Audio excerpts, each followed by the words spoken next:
You probably think you know what depression looks like. You picture someone who can't get out of bed, someone who cries all day, someone who quietly tells the people around them that they're not okay. But here's what almost nobody talks about. The most dangerous version of depression doesn't look like that at all. It looks like making coffee, answering messages, showing up, laughing at the right moments. From every angle, it looks completely normal. That's exactly why so many people miss it, in others and in themselves.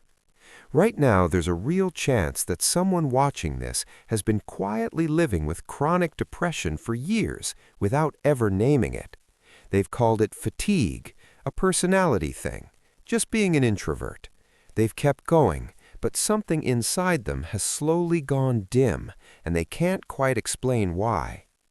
In this video, we're walking through 10 completely ordinary habits that are actually hidden signs of chronic depression. We count down from 10 to 1. Stay until number 1, because that's the sign most people carry silently for years without ever recognizing it. And when they finally do, everything makes a little more sense. Before the list begins, here's the one thing you need to hold on to. Chronic depression isn't always visible sadness.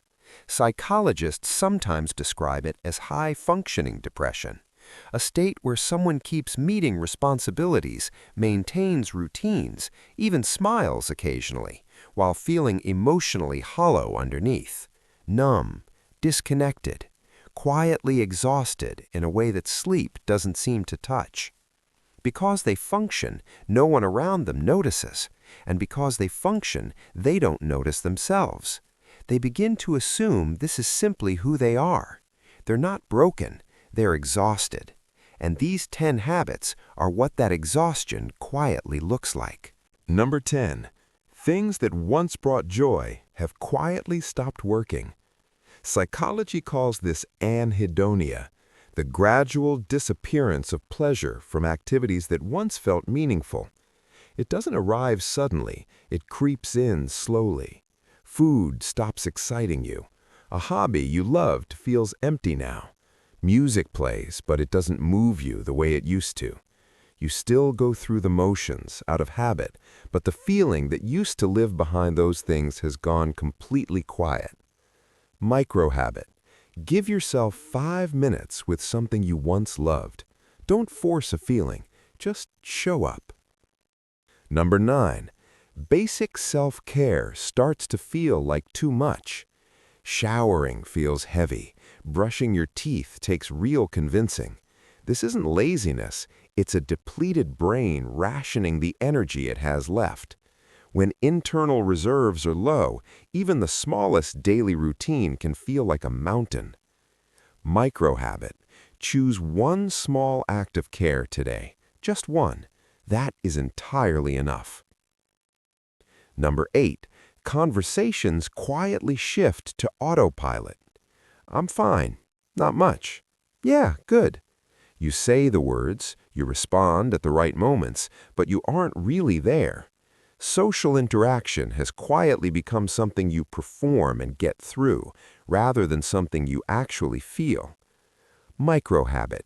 In your next conversation, ask one genuinely curious question, one real moment of presence. That's enough. Number 7. Your body starts to feel physically slow and heavy. This isn't ordinary tiredness. In chronic depression, even simple physical actions, standing up, walking to another room, getting dressed, can feel like moving through resistance. Psychologists call this psychomotor slowing, a real physiological symptom, not a metaphor. The brain's chemistry directly affects the body's capacity to initiate and sustain movement. Micro-habit. Take 2 minutes to walk slowly somewhere. No destination, no goal, just movement. Number 6. Small responsibilities quietly pile up around you. Unopened emails, a message you meant to reply to days ago, dishes waiting in the sink. When the brain is depleted, it naturally avoids tasks that don't offer immediate reward. This isn't ordinary procrastination, it's a survival mechanism. The mind is rationing its limited energy, saving it only for what feels absolutely necessary right now. Microhabit. Find the smallest task on your mental list. Do only that one. Let everything else wait. Number 5. You keep the lights low and the curtains closed.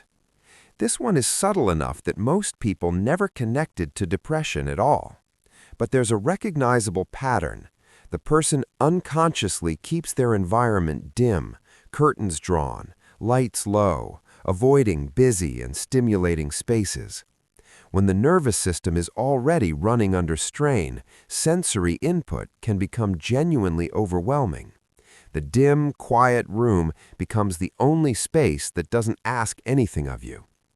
Microhabit. Open one curtain for 10 minutes today. Let in a small amount of natural light. That's all. Number 4.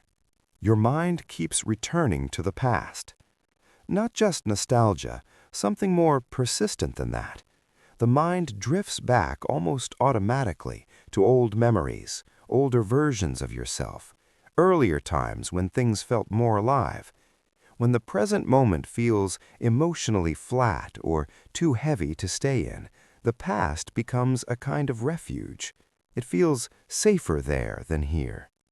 Psychologists call this pattern rumination, a cycle of retreating from a present that feels too heavy or too empty to remain in. Microhabit. When you notice yourself drifting into the past, gently return attention to one physical sensation in the present, your feet on the floor, the temperature of the air, something real and here. These upcoming signs share something important that's worth naming clearly. None of them look like depression from the outside. They look like someone who is quiet, a little tired, someone who keeps to themselves, maybe a bit withdrawn. From the outside, nothing seems obviously wrong, which is exactly what makes these signs so easy to dismiss, especially by the person experiencing them from the inside. If any of this is feeling familiar, stay with me. The final 3 signs are ahead, including the most serious one on this entire list. Number 3, your social world has quietly and gradually shrunk. Canceled plans, an unanswered group chat, less initiating, less responding, less showing up altogether. It doesn't feel like a deliberate decision, more like a slow retreat that happened without you fully noticing. Psychologists call this social withdrawal, the mind reducing social contact to preserve the limited energy it no longer has. And the less you engage, the more isolated you feel, which quietly deepens the very thing driving the withdrawal. Microhabit. Send one message today, just one, a small thread back to someone. Number 1. You've lost the ability to imagine a future. This is the most serious sign on this list. Not dramatic hopelessness, something much quieter than that. You simply can't picture yourself 5 years from now. Long-term planning feels meaningless. When someone asks where you see yourself in the future, there's a blankness, not panic, just an absence of image.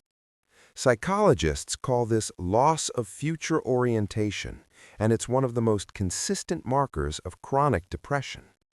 The mind can only imagine forward when it believes the future holds something worth moving toward. When that belief quietly disappears, so does the horizon. If this feels familiar, hear this clearly. It is not a permanent truth about your life. It is a symptom of an exhausted mind. And it can change. Microhabit. Think of one small, ordinary thing you'd like to experience in the next 7 days. Not a goal, just a moment. None of these habits make you weak. None of them make you broken. They are signals, quiet, persistent ones, from a mind that has been carrying too much for too long, often silently, often without anyone around you noticing, often without you fully noticing yourself. Recognizing these signs is not a small thing. It is the beginning of something. If this video felt personal, please consider speaking with a mental health professional. You don't have to keep navigating this alone. Drop a number in the comments, the sign that resonated most with you. You might be surprised how many people are sitting with the exact same thing in silence. And if you want part 2, let me know below.